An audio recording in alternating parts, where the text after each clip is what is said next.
Brought to you by Techno Camon 30 series.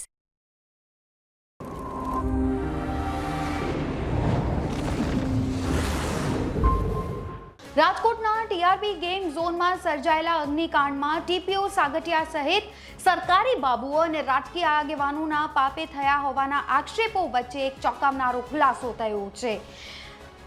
એક આગેવાન જે ભારતીય જનતા પાર્ટીના છે તેમને જ એક લેટર બોમ્બ કમલમ સુધી પહોંચ્યો છે અને આ લેટર બોમ્બની ચર્ચા અત્યારે ચારેકોર ચાલી રહી છે, કારણ કે અનેક દિગ્ગજ નેતાઓનો ઉલ્લેખ આ લેટર બોમ્બમાં કરવામાં આવ્યો છે। ગાંધીનગર કમલમ માટે આ જાણકારી ખાસ મોકલવામાં આવી છે એવું કહેવાઈ રહ્યું છે। ભાજપમાં ભારે ખળભળાટ મચી ગયો છે આ લેટર બોમ્બથી। રાજકોટના સ્થાનિક નેતાએ ગાંધીનગર કમલમ સમક્ષ ફોડેલા આ લેટર બોમ્બમાં પૂર્વ મેયરનું પણ સમાવેશ થાય છે। જી હા, નેતાએ પત્રમાં એવો આક્ષેપ કર્યો છે કે સત્તાના જોરે ટીપીઓને સાથે રાખીને આ નેતાઓએ મવડી સહિતના વિસ્તારોમાં 100 કરોડની જમીનથી લઈને અન્ય કઈ જમીનોમાં કરોડો અબજોનો કૌભાંડ કર્યો છે।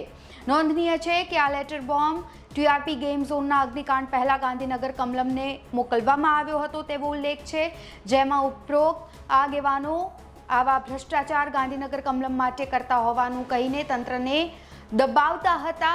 ત્યારે ભ્રષ્ટાચાર કોને કોને કર્યું છે તેના નામની અત્યારે ચર્ચાઓ ચાલી રહી છે।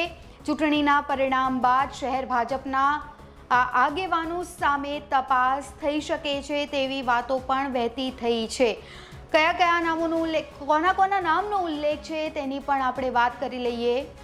ગાંધીનગર કમલમમાં મોકલેલા એક લેટર બોમ્બમાં લખ્યું છે કે ટીપીઓ સાગઠિયા ઉપરાંત રાજકોટ શહેર ભાજપના પૂર્વ પ્રમુખ કમલેશ મેરાણી, પૂર્વ મેયર પ્રદીપ ડવ અને યુવા મોરચાના કુલદીપસિંહ જાડેજાની ચંડાળ ચોકડીના ભ્રષ્ટાચારના કારણે રાજકોટ ભયાનક સ્થિતિમાંથી પસાર થઈ રહ્યું છે। આ ચંડાળ ચોકડી આવા ભ્રષ્ટ વહીવટ ગાંધીનગર કમલમ માટે કરી રહ્યાનું જણાવી રાજકોટ શહેરને આ ચંડાળ ચોકડીથી મુક્ત કરાવવા વિનંતી કરતા શહેર ભાજપમાં ભારે ખળભળાટ મચી ગયો છે। રાજકોટના જ સ્થાનિક નેતાએ ગાંધીનગર કમલમને આ લેટર બોમ્બ મોકલ્યો છે તેવી વાતો વહેતી થઈ રહી છે। તો આવનારા દિવસોમાં અનેક ખુલાસાઓ આ મુદ્દા પર થઈ શકે છે। ત્યારે આ લેટર બોમ્બથી ખળભળાટ મચી ચૂક્યો છે, ત્યારે જોવું રહ્યું કે તંત્ર અને સરકાર હવે જેમના નામનો ખુલાસો થઈ રહ્યો છે તેમના વિરુદ્ધ કયા પ્રકારની કાર્યવાહી કરવામાં આવે છે। અત્યારે આ રિપોર્ટમાં બસ આટલું જ। ગુજરાતના તમામ મહત્વના સમાચાર જોવા માટે અને જાણવા માટે આપ જોડાયેલા રહો ગુજરાત તક સાથે। ફરી મળીશું। નમસ્કાર।